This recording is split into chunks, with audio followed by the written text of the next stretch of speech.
So remember last year when I said I switched to the iPhone 12 Pro Max?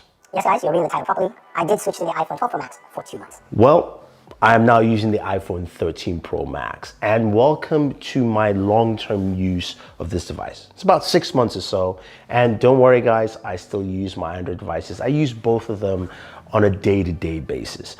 But this video is not just a standard long-term review.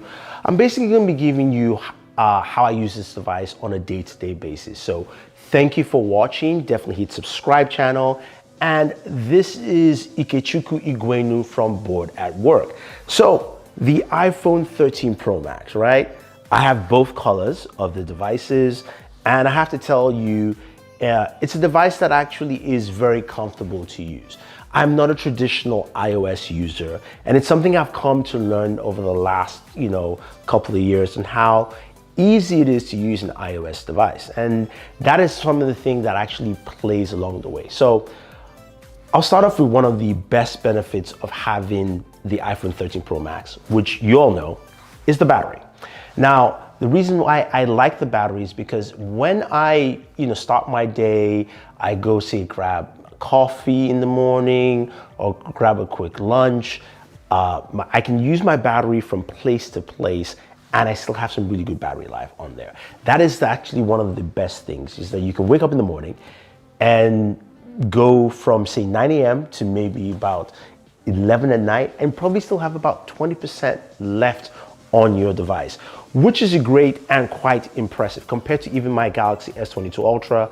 I can't last that long using it on a daily basis. So for me, that is very important and that is very key. So this allows me to do a lot of things. It allows me to go out and take photos and take videos, especially when I'm going to this awesome barbecue spot. By the way, if you're ever in Clifton, New Jersey, I just have to shout them out because they make some really great barbecues called All the Smoke.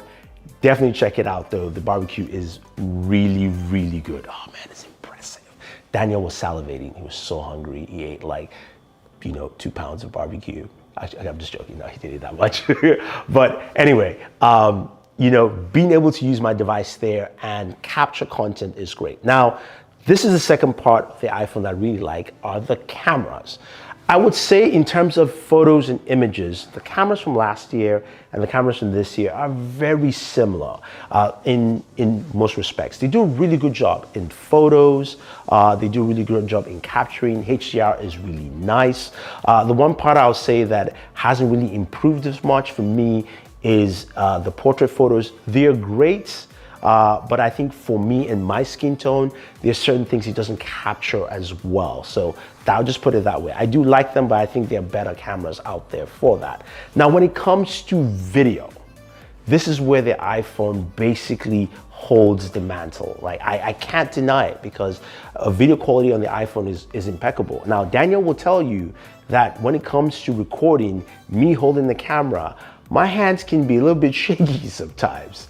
He calls it a little earthquake motion, and having the kind of stability the iPhone brings is truly impressive, because I can use it to capture content anywhere I go. And also the cinematic video really comes out really well, even though it's a 1080p, but the front facing camera as well as the rear look really nice. So it's something the iPhone does well that no other phone at this point in time that can compete at that level. So cameras are really good. Because I use the cameras quite a bit on the iPhone, there's something that I also use a lot. And that, of course, is, I was going to say Final Cut. And that, of course, is iMovie. I know, right? You guys are like, seriously, man? iMovie? Yes. I use iMovie a lot to edit my TikToks and my Reels. Yeah, you can see I have about 260 different edits on here. And it's really impressive how simple and easy to use. This is probably my most used app on my iPhone because it allows me to jump in, scroll through, scrub, cut, pin, edit, and just have something going and ready to move. I can also do voice recordings on there. I can also add soundtracks if I want to. But again, it's an easy tool that allows me to quickly make my TikToks and my Reels. I don't have to use my Sony camera, which is in front of me. I can literally just use my iPhone, either one of them, to capture content, and it is absolutely fantastic. Now, this allows me to use my other app, my social apps like TikTok as well as also IG, because that's where I drop that kind of content. And that kind of productivity for me is great. Now, I can do the same thing on my Galaxy, but I have to use a third-party app, right? I have to go and download something like CapCut, which does a really good job for all the things I would like to do. But being able to do it directly from the device and not needing a third-party app goes a long way to kind of setting the iPhone in a very peculiar position in terms of true functionality. Now, the next part about the iPhone 13 Pro Max that I do like, and something that I actually have to admit, is the Apple ecosystem, right? Being able to use things like my iPhone 13 Pro Max, my Apple Watch Series 7, as well as also something called the Tempo Move to do my workouts at home. You're going, really, man? Yeah.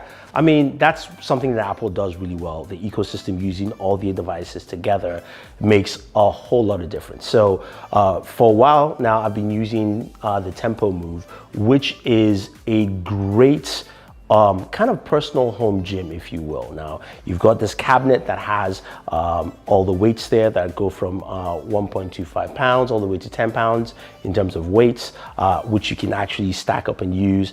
And it works with your iPhone. So you dock your iPhone into the Move, and it basically does 3D body scanning, allowing you to watch your movements while you're working out. So it counts your reps, it sees how low you're going down for squats, so you're actually doing your squats, your exercises properly, and it's a fun way to actually gauge that exercise. Plus, pairing that with my Apple Watch, where I can actually add tying, of course, all my fitness tracking as well. So my daily fitness tracking, which I do on the Apple Watch, plus what I do on the Tempo Move itself, actually helps for a very great workout at home. Now, this is something that, yes, you can do with other devices, but if you think about it, it's very disconnected and it's very hard for you to get all that information together. So in this case, my iPhone is capturing me and seeing what I'm doing, and it's counting my reps and seeing my movements. It's making sure I'm working out well. Now, I can use any third-party smartwatch to actually do my tracking, but then is it giving me accurate reading? Is it fitting it properly as, say, the Apple Watch will do? That is something they do well. I can't deny that. And it was actually great to use that together with Tempo. And I found it to be a very great experience, being able to wake up if I didn't have to go to the office or go to the gym or had to stay at home for whatever reason. Also, you know, we've had COVID for the last couple of years now, so it was easier to do workouts with this. And I think this is something that Apple really does well that a lot of people just can't do. So now that you know that I use my iPhone, my Apple Watch to work out with a personal trainer called Tempo that's available, you know, anytime I want, do I really love the iPhone? Can it do everything I imagine, or are there some issues I have with the device? And yes, they are. Now, this goes back to something I've always had an issue with, is the fact that I cannot move my icons on my home screen anywhere I want. So I can't customize my home screen. I have to follow Apple's grid pattern. And that's something I just personally don't like. It means I can't show my wallpaper to its fullest. I have to make folders and do all these things that just, to me, makes no sense. So that's one.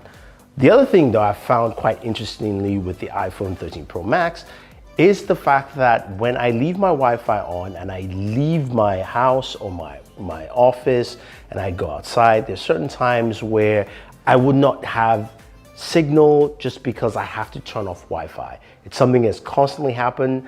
I'm not exactly sure if it just doesn't switch from Wi-Fi easily. That's something that happens with the iPhone. So I always have to go in and turn off Wi-Fi for a little bit, and then I get my 5G signal and then I can continue using the device.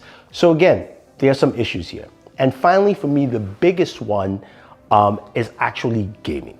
Now, the iPhone 13 Pro Max is a great gaming mobile device, and there are a lot of games in the Apple App Store, especially with Apple Arcade.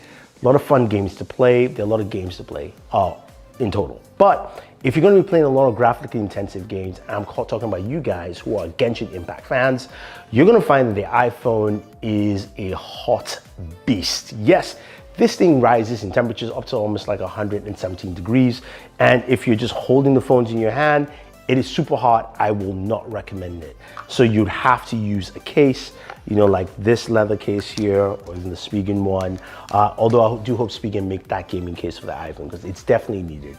The Apple doesn't have any special cooling for their devices. So what you're gonna have is you're gonna see throttling with your gameplay experiences, which is why Genshin has some really bad benchmarks on the iPhone, much lower than what you'll find even on the Galaxy. So for me, it's not something I would use to game constantly because of those issues.